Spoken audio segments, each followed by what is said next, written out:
Thoughts on the readings for June 17th, Judges 19, Isaiah 41, 1 John 3:4, the telltale words.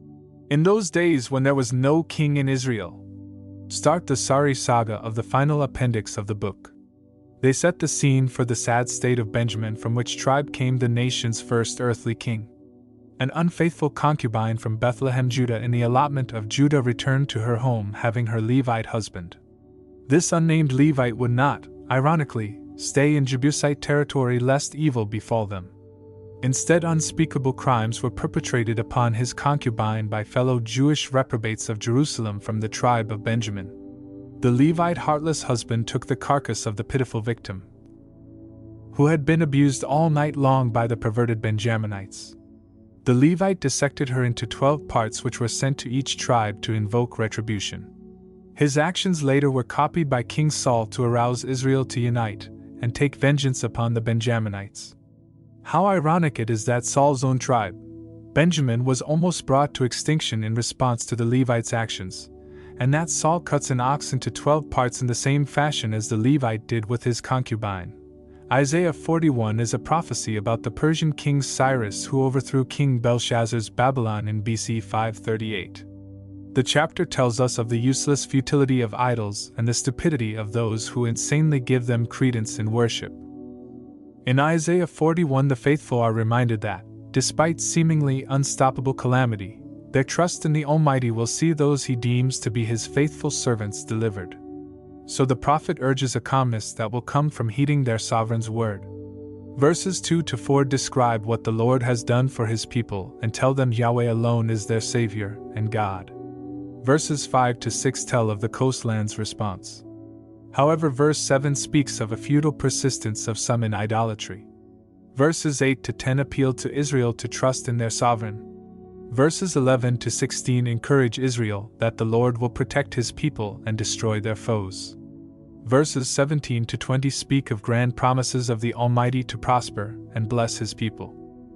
We see some of these in Israel today, but they tell of the refreshing that comes in Messiah's kingdom. Verses 21-24 describe the total uselessness of idols. Verses 25-29 contrast Yahweh with the stupid and dumb idols.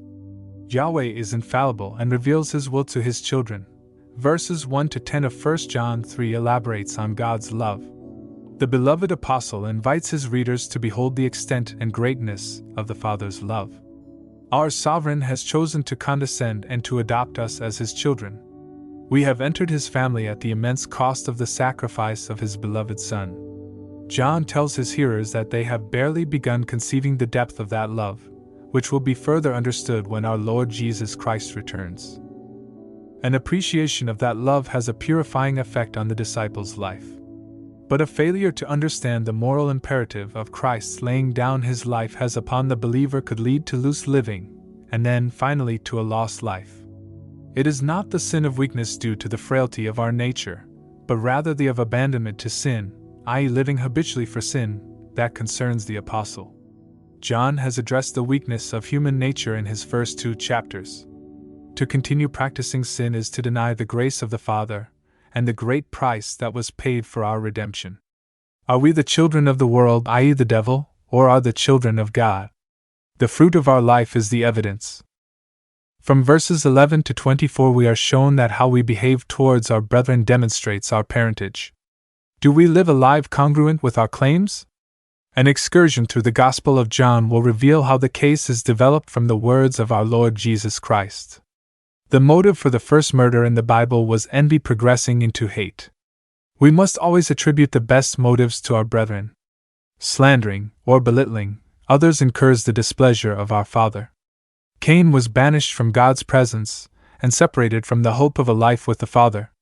Yahweh sent his Son to lay down his own precious life to bring us into fellowship. Though we may have many a doubt, because we are weak humans, the Lord knows our motives better than we can understand them ourselves. 1 Corinthians 4 verses 1-5. Our Father is ready, willing and able to lovingly respond to our needs and requests. See Romans 8 verses 28-39. Chapter 4 commences with the need to test whether the teachings are true. Try the spirits, and from God. John in chapter 2 has already told his readers that the errors of the Antichrist were active among the community of the disciples. One of the prime identifying features would be the belief in the Trinity, which originated in Catechism 312 AD, having been debated by believers for decades prior to endorsing that view. The acceptance that the Lord Jesus Christ was part of a triune God is completely counter to the entire teaching of the Scriptures. Even the Encyclopaedia Britannica admits this in its article on the Trinity. Jesus was completely a man, even though he was the Son of God. John 1 verses 1-18 tell us his beginnings were when he was born, compare Acts 10 verses 38-43. Jesus came in the flesh, Hebrews 2 verses 8-18, and this was the only understanding of the first century community of faithful believers. Read the Apostles' Creed. Believers need to listen to God and His Word, not human speculations from false teachers. From verses 7-21 we are further told how God is love. When we love each other with a true heart and fervently, it is a witness that we are God's children. The Father's love in redeeming an erring race has been seen from the time of creation.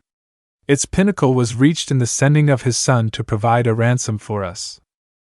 Our Lord was able to comply with His Father's will because of their unity of love and purpose in providing a place for our acceptance on the basis of truth believed and sins forgiven.